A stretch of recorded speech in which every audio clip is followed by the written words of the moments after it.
이스라엘 역사를 우리가 바라볼 때 다윗 그러면은 아마 성경에 나오는 여러 인물들이 있지만 모든 이스라엘 백성들이 존경하는 그런 성군이라고 이렇게 알려져 있죠.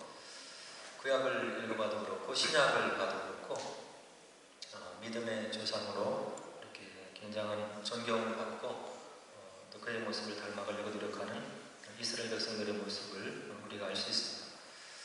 그래서 이스라엘 백성들이 2000년 동안 나라 없이 떠돌다가 이제 2차 세계대전 이후에 지금의 이스라엘 나라를 독립한 다음에도 이스라엘 국기 정 가운데 보면 다윗의 별 이렇게 새겨져 있는 것을 우리가 볼 수 있어요. 그만큼 이스라엘을 대표하는 그런 왕이라고 이렇게 볼 수가 있는 거죠. 민족적으로 존경과 초항을 받는 그런 믿음의 조상인 것입니다. 그래서 다윗이 이런 존경을 받게 된 이유에는 분명한 이유가 있겠죠. 여러 가지 많은 이유가 있을 것이지만 아마도 다윗의 일생을 성경을 통해서 이렇게 되짚어 보니까 하나님과 동행했던 그의 모습을 사람들이 이렇게 믿음의 눈으로 보고 굉장히 높이 평가를 해주고 있는 것 같아요. 그래서 사무엘 상하나 열왕기 상하를 보면 다윗이 모든 일을 행하기 전에 하나님과 이렇게 이야기를 나누는 것을 우리가 볼 수 있어요. 전쟁을 나갈 때도 그렇고 어떤 일을 결정할 때도 그렇고 무슨 일을 시작하기 전에 모든 일에 있어서 하나님과 의논을 드리고 그리고 제사장들을 통해서 자신의 계획과 생각이 하나님 마음에 합당한 것인지 또 주님께서 원하시는 것인지를 부단히 체크하려고 하는 다윗의 모습을 이제 볼 수 있는 거죠. 아마도 그런 면이 있어서 이스라엘 백성들이 다윗을 그렇게 흠모하는 것 같아요. 그래서 사도행전 13장 22절에 보면 이런 말씀으로 다윗의 삶을 이제 평가를 해주고 있어요. 내가 이새의 아들 다윗을 만나니 내 마음에 맞는 사람이라 내 뜻을 다 이루리라. 하나님께서 다윗을 보고 이렇게 해주신 말씀이에요. 다윗을 만나니까 내 마음에 맞는 사람이다. 이런 하나님의 평판을 받는 그런 다윗이었다고 하는 이야기죠. 근데 오늘 이렇게 하나님의 뜻 가운데 살기 위해서 부단히 애를 쓰고 노력했던 다윗이 시편 37편을 이제 기록하면서 찬양을 올려드리는데 이 세상에 대해서 다윗이 뭐라고 얘기를 하냐면 선인이 있고 또 악인이 있다 이렇게 이야기를 해주고 있는 거예요. 세상을 살아보니 세상을 하루하루 주님의 뜻 가운데 살아가다 보니 세상에는 좋은 사람만이 있는 것이 아니고 악한 사람이 있더라. 세상에는 선한 것만이 있는 것이 아니라 악한 것이 공존하는 그런 세상이 바로 세상이다. 우리가 살고 있는 세상이다 하는 것을 다윗이 지금 이야기를 해주고 있는 거죠. 아담 이후로 하나님께 불순종한 그런 죄로 인해서 모든 우주 질서가 뒤틀리고 죄악이 들어오게 되었는데 그로 인해서 세상에 이제 악이 들어오게 되고 아직 온전히 회복이 되지 않는 그런 회복되어 가는 과정 중에 있는 세상이라고 하는 거죠. 그래서 하나님의 뜻이 온전히 이 세상을 통해서 나타나고 드러나는 것이 아니라 아직도 회복되지 않는 그런 과정 중에 있는 불완전하고 악이 그리고 세력을 확장하는 그런 세상임을 다윗의 눈을 통해서 우리가 또 알 수 있는 거예요. 그래서 이와 같이 우리들이 살아가는 세상에 좋은 것만 있는 것이 아니고 착한 사람만 있는 것이 아니고 악이 공존하는 세상인데 이런 세상을 살아가는 우리들을 위해서 다윗이 지금 믿음의 눈으로 우리들에게 이야기를 해주고 있는 거예요. 불안한 세상, 악이 공존하는 세상, 그리고 악인이 있는 세상에서 우리가 성공적인 삶 그리고 믿음의 삶을 살기 위해서는 공의롭게 활동하시고 일들을 처리하시는 공의의 하나님이 계시다고 하는 것을 우리가 믿어야 된다 하는 것을 다윗이 이야기를 해주고 있는 거예요. 그래서 오늘 저희들이 함께 읽은 본문을 보면 의인과 악인을 다윗이 대조해 주면서 그 의인의 운명과 결과, 악인이 당하게 될 그런 결과론적인 삶에 대해서 이제 세 가지로 대조를 이루어서 이야기를 해주고 있는 거예요. 첫 번째 대조를 살펴보니까 온전한 자라고 이렇게 나와요. 18절에 보니까 하나님께서 그의 날들을 아시기 때문에 온전한 자 그들의 기업이 영원할 것이다, 이렇게 다윗이 이야기를 해주고 있는 거예요. 하나님 앞에 온전하게 살려고 부단히 노력하고, 그리고 기도하고, 말씀 가운데 살기 위해서 말씀을 뒤적이고 그 말씀의 뜻을 삶에 적용하기 위해서 노력하는, 그런 온전하게 살기 위해서 부단히 노력하는 하나님 앞에 살아가는 삶을 하나님께서 그의 날들을 알아주신다, 이런 얘기를 다윗이 그의 삶을 되돌아보면서 고백적으로 우리들에게 이야기를 해주고 있는 거예요. 이 말씀이 삶을 살아가다가 우리가 원치 않는 어려움들, 역경을 겪어나갈 때가 많이 있는데, 우리가 그런 어려움들, 일들, 그리고 힘든 일들, 역경들을 겪어나갈 때 이 말씀이 우리들에게 큰 힘이 되고 있는 거죠.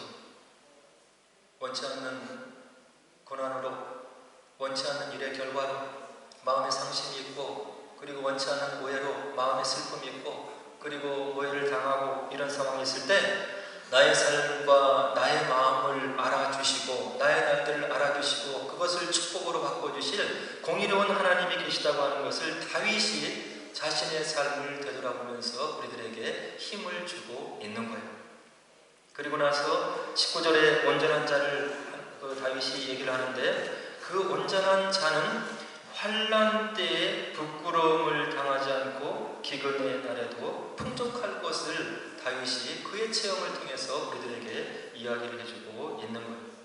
고난과 더불어서 살 수밖에 없는 이 땅의 삶이지만 이렇게 온전하게 살려고 하는 자들, 그리고 하나님 앞에 바른 마음을 가지고 살려고 노력하는 그런 사람들에게는 넘어지지 않는 그런 축복이 있을 것임을 이야기해주고 있는 거죠. 그래서 이런 온전한 자들의 운명과 반대로 악인들은 뭐라고 다윗이 그의 삶을 되돌아보면서 얘기를 하냐면 20절에서 멸망할 것이고 기름같이 타서 연기가 되어 없어질 그런 운명을 맞이하게 될 거다. 공의로운 하나님께서 시시비비를 가려주시고 우리를 유래해 주시고, 악인들을 이러한 운명에 처하도록 하나님께서 이 땅의 삶을 주관하시고 역사하시고 경륜하실 거라고 하는 것을 다윗이 지금 두 의인과 악인을 대조해서 우리들에게 용기를 주고 격려를 주고 있는 거예요. 그 다음에 두 번째 악인과 의인의 대조가 나오는데요, 21절에 나오는데, 악인은 뭐라고 얘기하냐면 꾸고 갚지 아니하는 삶을 사는 사람들이다. 꾸었다고 하는 것은 누구에게 되돌려줘야 되는 책임이 있잖아요. 근데 마음이 약하기 때문에, 그의 생각이 약하기 때문에 도움을 입었지만 궁에서 도움의 손 팔기를 벌려서 그 도움을 받았지만 갚지 아니하는 그런 무리한 삶을 사는 사람들이 악인이다, 이렇게 이야기를 해주고 있는 거죠.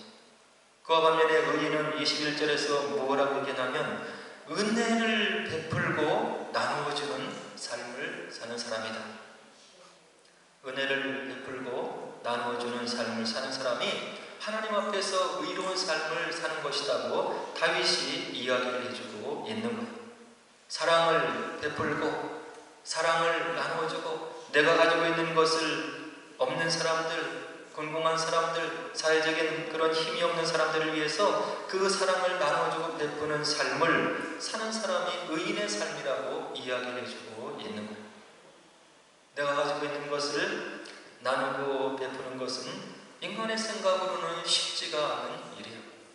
하나님의 은혜를 체험하고 그 예수님의 십자가 위에서의 희생을 통해서 내가 구원의 엄청난 은혜를 받았다고 하는 것을 마음에 깨닫는 사람이 이렇게 내 것을 나누어서 섬기고 서로 함께 살아가는 공동체를 세워나가는 삶을 살 수 있음을 다윗이 그의 인생의 관찰을 통해서 우리들에게 이야기를 해주고 있는 거죠.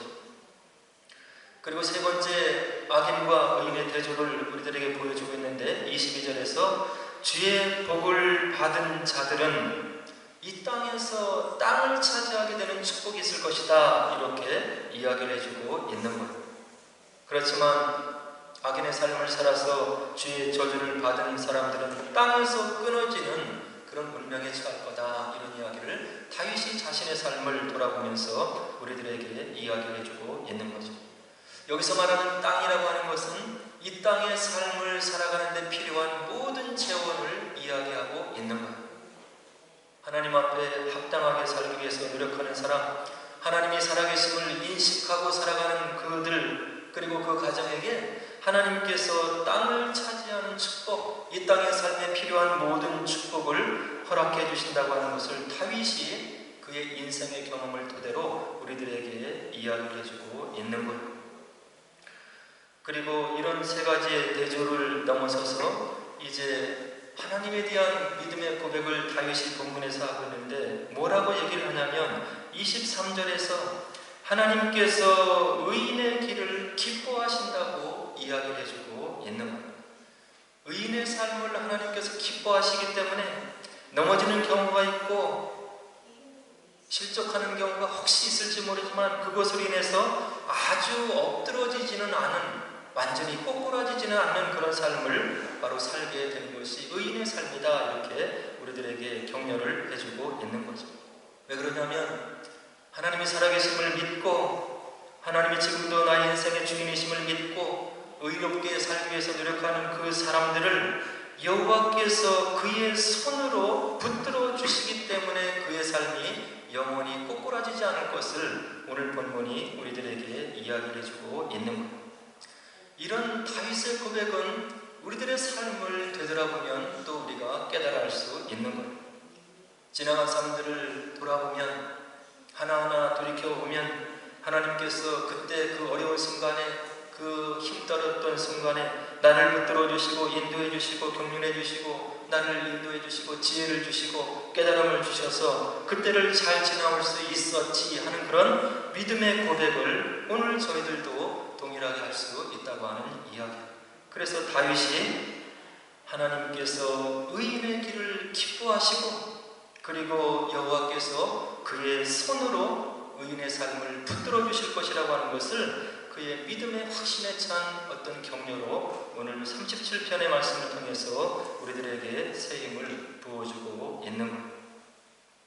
그리고 나서 이제 다윗이 또 삶을 관찰하고 주변을 돌아보니까 주변의 사람들을 이렇게 관찰해 보니까 다음과 같은 결론을 다윗이 얻게 되게 되는 거예요. 어려서부터 늙기까지 사람들의 삶, 주변에 있는 사람들의 삶을 겪어본 다윗의 삶에 대한 결론이 무엇이냐면 25절과 26절에 그대로 기록되고 있는 거예요. 뭐라고 얘기합니까?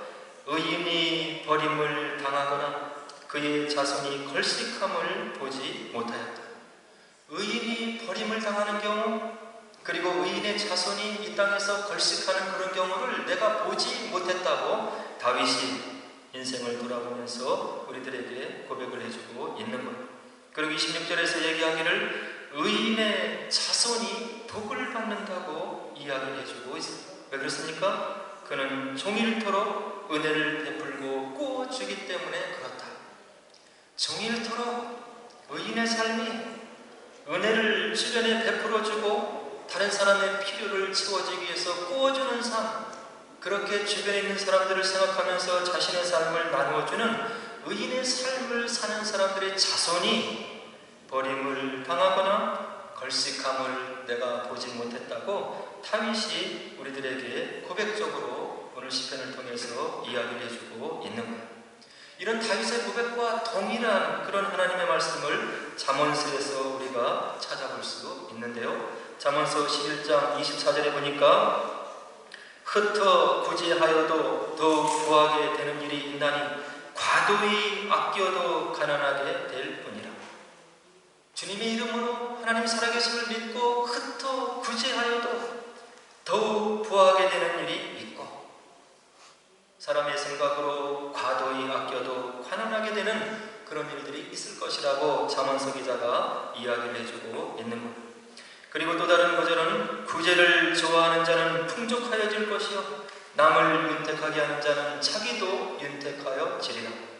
잠언서 11장 25절 말씀인 거예요. 저 여러분들에게 이 말씀이 어떻게 다가오고 있는 것입니까? 세상 사람도 우리가 살펴보면 도덕적으로 의롭게 살려고 하는 사람들이 이런 희생의 삶을 살아가는 많은 사람들이 있음을 우리 주변에서 볼 수 있는 것.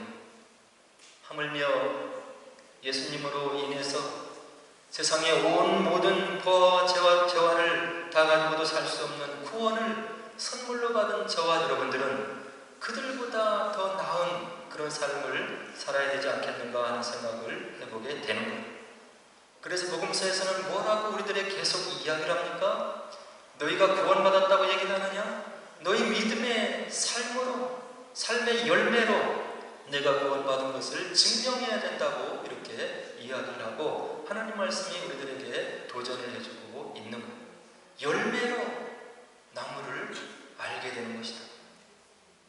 그래서 우리에게 기회가 되는 대로 개인적인 차원에서 교회 공동체를 위해서 봉사와 섬김의 기회가 되었을 때 마음을 다하고 힘을 써서 우리가 봉사를 하고 섬겨야 되는 거예요. 왜 그렇습니까? 살아계신 하나님 믿음의 공동체 주님의 몸인 교회를 세우는 일이기 때문에 그런 거예요. 개인적인 차원에서 주님의 몸된 교회를 섬기기 위해서 기회가 왔을 때 마지못해서 하는 것이 아니라 구원받은 은혜에 감격해서 그 사랑을 생각하면서 마음을 다해서 힘써서 봉사하고 섬기는 그런 모습들이 있어야 주님의 몸된 교회가 바로 세워질 수 있다고 하는 이야기.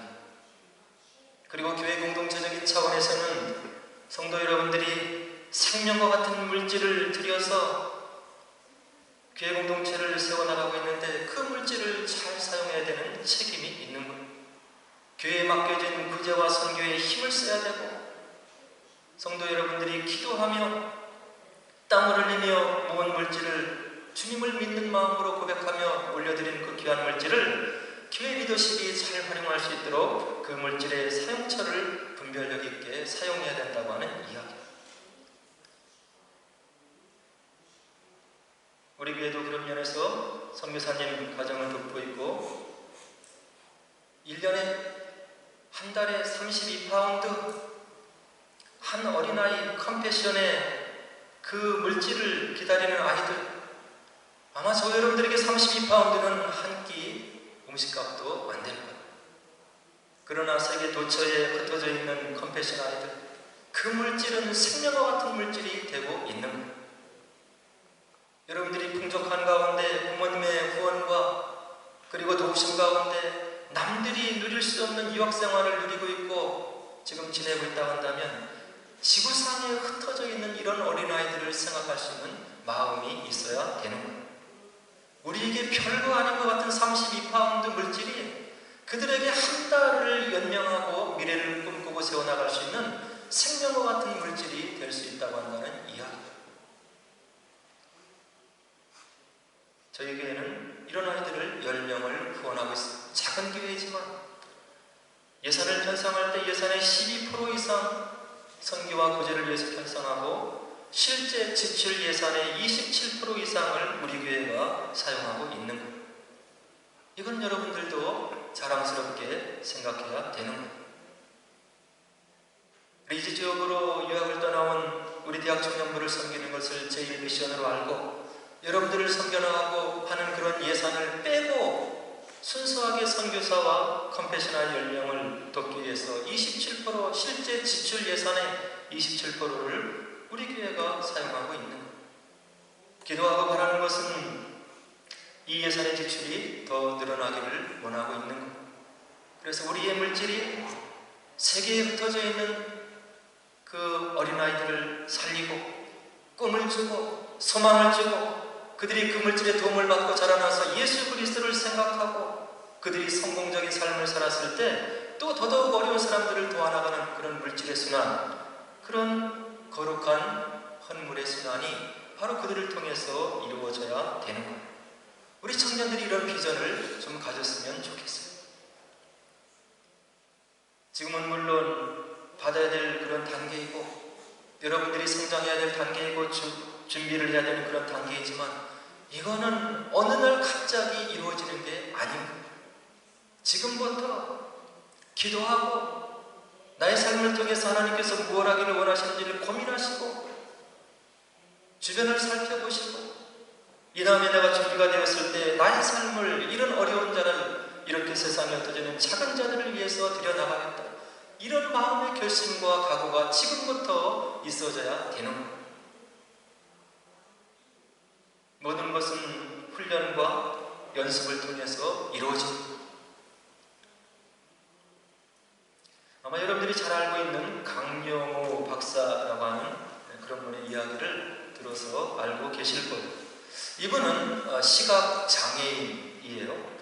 근데 이분이 은혜 가운데 이제 하나님께서 길을 열어주셔서 그 미 연방 정부의 중요 정책을 맡아 장관급으로 이렇게 일을 하셨던 그런 훌륭한 분이라고 이야기합니다.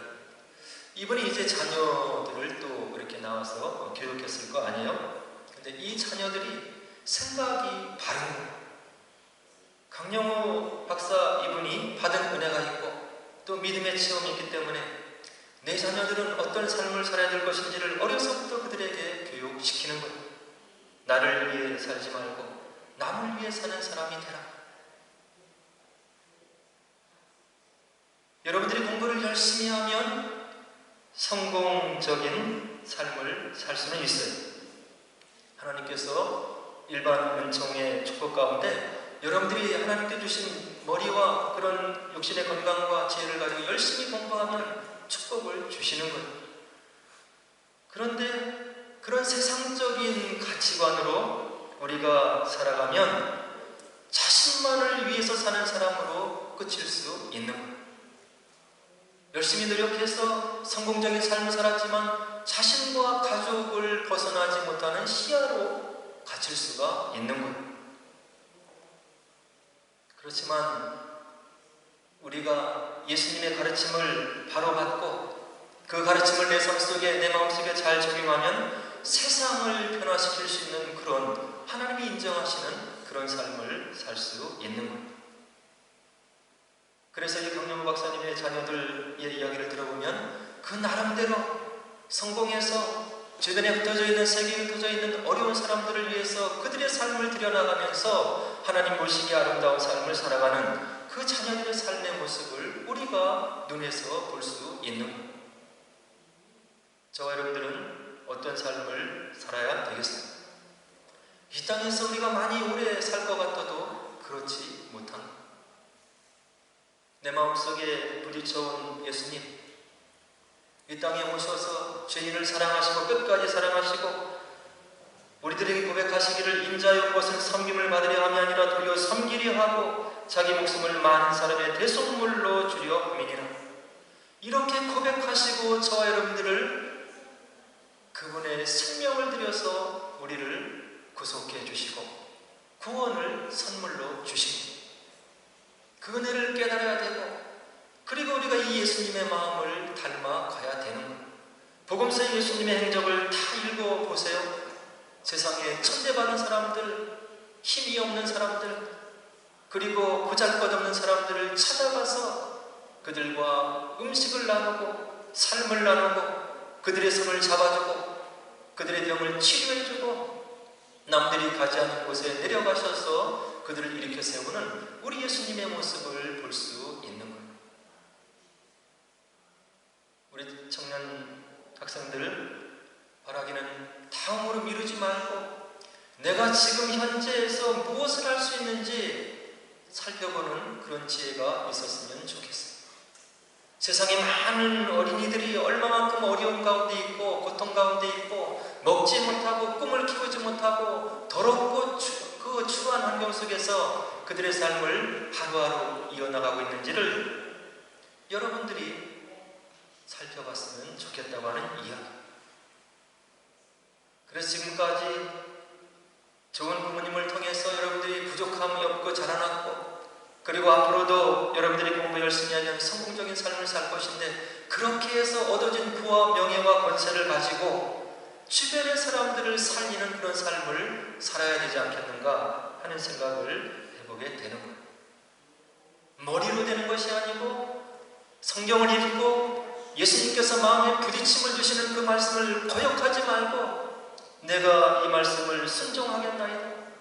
지금까지 내가 누리며 그리고 고통을 당하지 않고 행복한 가운데 살았는데 어려운 가운데 있는 그런 어린아이들을 위해서 내가 무엇인가 할 수 있는 그런 마음을 내게도 허락하여 주옵소서.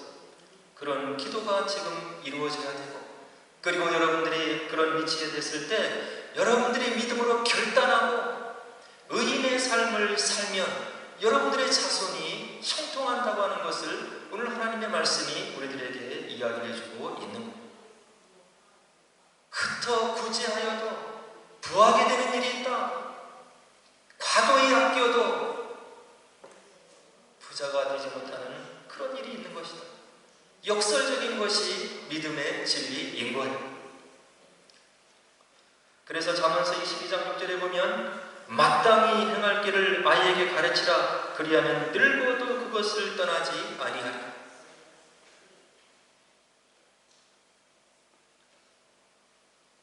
바라기는 여러분들께서 하나님의 말씀을 읽으시고 또 하나님께서 성령 가운데 마음속에 주시는 그런 울림들, 부딪힘들을 거부하지 마시고 하나님의 살아계심을 믿으시고 고백하시고 그리고 여러분들의 삶을 드려나가도록 기도하는 여러분들이 되었을 때 하나님께서 여러분들의 인생을 더 복되게 하시고 여러분들을 통해서 하나님께 크신 영광을 받게 될 것이라는 것을 믿으시고 나에게 주신 구원의 선물을 다시 한번 생각하시고 주님께서 기뻐하시는 그런 작은 자들을 살리는 복된 삶을 사시는 저 여러분들에게 주의 이름으로 간절히 축원을 드립니다. 우리 함께 기도하도록 하겠습니다.